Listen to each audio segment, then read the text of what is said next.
नमस्कार विद्यार्थी मित्रांनो, स्टडी फ्लो कोर्सेस मध्ये आपलं पुन्हा एकदा सर्वांचं स्वागत आहे. मित्रांनो, आज आपण इंजिनिअरिंगच्या अंतर्गत येणारा अजून एक कोर्स पाहणार आहोत, जो आहे बी.टेक मेकॅनिकल इंजिनिअरिंग. हा कोर्स काय आहे, याच्यामध्ये काय शिकवलं जातं, पुढे जॉब ऑपॉर्च्युनिटीज कशा प्रकारे मिळू शकतात, हा कोर्स कोणी निवडायला पाहिजे, सर्व डिटेल्स आपण या व्हिडिओमध्ये कव्हर करूया. हा व्हिडिओ एंड पर्यंत पहा. चॅनलवर नवीन असाल तर सबस्क्राईब नक्कीच करा. So let's begin.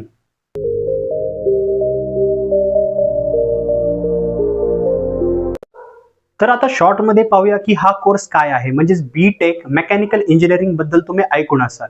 तर बघा, मेकॅनिकल इंजिनिअरिंग अंतर्गत खूप साऱ्या गोष्टी येतात, जसं डिझायनिंग असेल, त्याचं मेंटेनन्स असेल, त्याचं मॅन्युफॅक्चरिंग असेल. तर या गोष्टी ज्या आहेत त्या मेकॅनिकल या गोष्टी येतात. म्हणजे तुम्हाला पुढे जाऊन या व्हिडिओजमध्ये जसं तुम्ही सिलेबस पाहाल किंवा याच्याबद्दल जे फ्युचर स्कोप आहेत पाहाल, तर तुम्हाला जे अंदाज आहे तो निवडून जाईल. पण सर्व जो कोर्स आहे तो मेकॅनिकल इंजिनिअरिंगच्या इर्दगिर्द आहे. त्याचबरोबर याचा जर ड्युरेशन पाहिलं, म्हणजे कालावधी पाहिला, तर तुम्हाला 4 वर्षाचा कालावधी पाहायला भेटतो आणि हा फुल टाइम कोर्स आहे.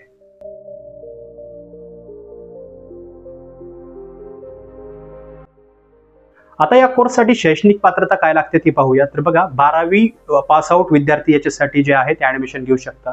सिंपल रिझन हे आहे की हा डिग्री स्तरावरील कोर्स आहे, डिग्री कोर्स आहे आणि 12वी नंतरचे विद्यार्थी याला परस्यू करू शकता. त्याचबरोबर याच्यामध्ये जर पाहिलं गेलं तर शैक्षणिक पात्रता आपण पाहिल्या, मिनिमम जे आहे याच्यामध्ये 55% मार्क्स तुम्हाला 12वी मध्ये पडलेले असले पाहिजेत. तुम्ही 12वी पास आउट असले पाहिजेत. त्याचबरोबर काही कॉलेजच्या ठिकाणी तुमचे सीईटीचे मार्क्स, काही ठिकाणी जेई ऍडव्हान्स याचेही मार्क्स पाहिले जातात.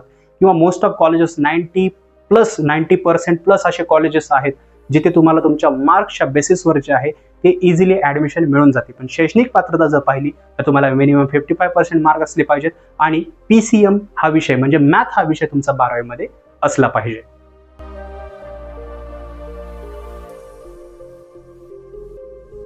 तर याची आता ऍडमिशन प्रोसेस पाहूया. तर ऍडमिशन प्रोसेस खूप सोपी आहे. याचा ऍडमिशन प्रोसेस ऑनलाईन ॲज वेल एज ऑफलाईन पद्धतीने पण असतं. ऑनलाईन पद्धतीसाठी तुम्हाला जे महाराष्ट्राच्या बाहेरचे कॉलेजेस आहेत तिथे तुम्ही ऑनलाईन पद्धतीने सुद्धा ऍडमिशन घेऊ शकता. महाराष्ट्रातले मोस्ट ऑफ कॉलेजेस तुमच्या आजूबाजूलाच अवेलेबल आहे. हा कोर्स जे आहे ते प्रोव्हाइड करतात, तिथे तुम्ही ऑफलाईन ऍडमिशन घेऊ शकता. काही कॉलेज जे आहे ते एंट्रन्स एक्झाम घेतात, म्हणजे कॉलेज स्तरावर त्यांची एक्झाम असते, जे तुमच्या 11वी-12वीच्या सिलेबसवर डिपेंड असते. तुम्हाला ती पास आउट व्हावी लागते, मेरिटमध्ये यावं लागते आणि मेरिट लिस्टमध्ये शॉर्ट लिस्ट केलं जातं. आफ्टर दॅट तुम्ही फीस भरून तुमचे डॉक्युमेंट व्हेरीफाय वगैरे करून ऍडमिशन इझिली घेऊ शकता. पण याचे admission online as well as offline पद्धतीने करू शकता.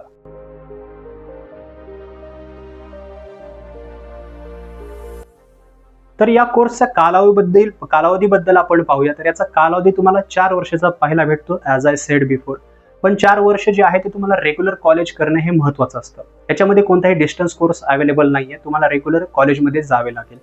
या 4 वर्षामध्ये तुम्हाला प्रत्येक वर्षी 2 सेमिस्टर पाहायला भेटतील. असे टोटल 8 सेमिस्टरचा अभ्यास करण्यासाठी मिळेल. याच्यामध्ये वेगवेगळे विषय शिकवले जातात, जे आपण पुढे पाहणार आहोत कोणकोणते विषय असतील.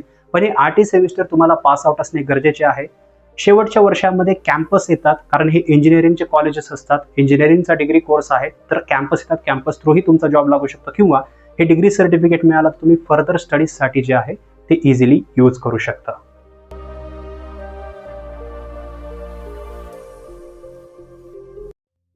तर याआधी आपण कालावधी पाहिलेला आहे. आता आपण याचा प्रॉपर सिलेबस पाहूया की तुम्हाला जे 8 सेमिस्टर आहेत किंवा हे 4 वर्षाचा पूर्ण जो स्पॅन आहे, कालावधी आहे, याच्यामध्ये कोणकोणते विषय पाहायला मिळतात किंवा अभ्यासायला मिळतात. तर जसं तुम्ही स्क्रीनवर पाहू शकता, यामध्ये तुम्हाला engineering mathematics, basic electronics, engineering physics, introduction to C programming किंवा Python, engineering drawing, induction program, NCSS non credit UGC, introduction to mechanical engineering, mechanical workshop, thermal engineering, mechanics of materials, thermodynamics, heat and mass transfer, open elective विषय as well as mechanical vibration, IC engine, open elective 3, school elective, management principles and concepts, त्याच as well as major projects. अशा प्रकारचे खूप विषय पाहायला भेटतात.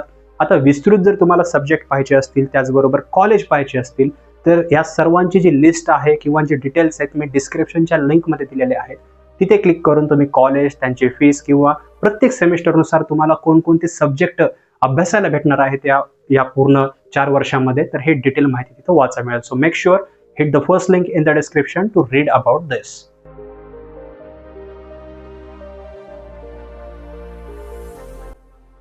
आता पाहूया की हा कोर्स केल्यानंतर पुढील संधी काय तुमच्यासाठी उपलब्ध होतात.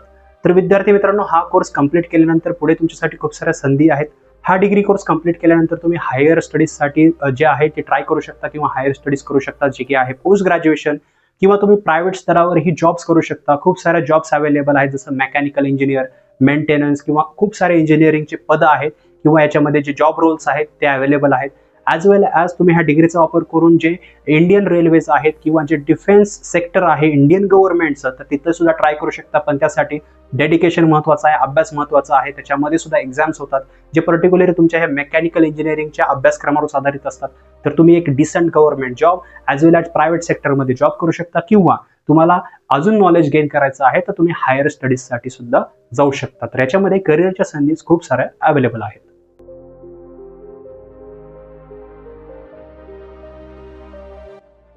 तर मित्रांनो, आता पाहूया की हा कोर्स का आणि कोणी निवडावा.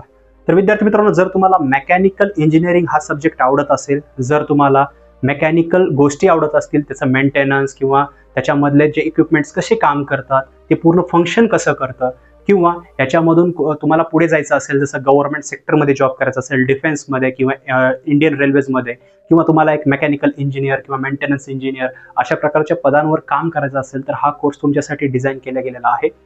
याच्याबद्दल जर काही प्रश्न असतील तुमचे, तर खाली कॉमेंट सेक्शनमध्ये विचारू शकता. ॲज वेल ॲज आमच्याशी इंस्टाग्रामवर कॉन्टॅक्ट करू शकता.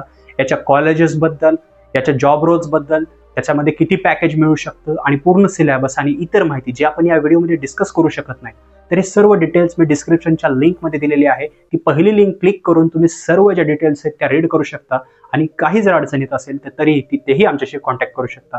तर मित्रांनो, व्हिडिओ पाहिल्याबद्दल धन्यवाद.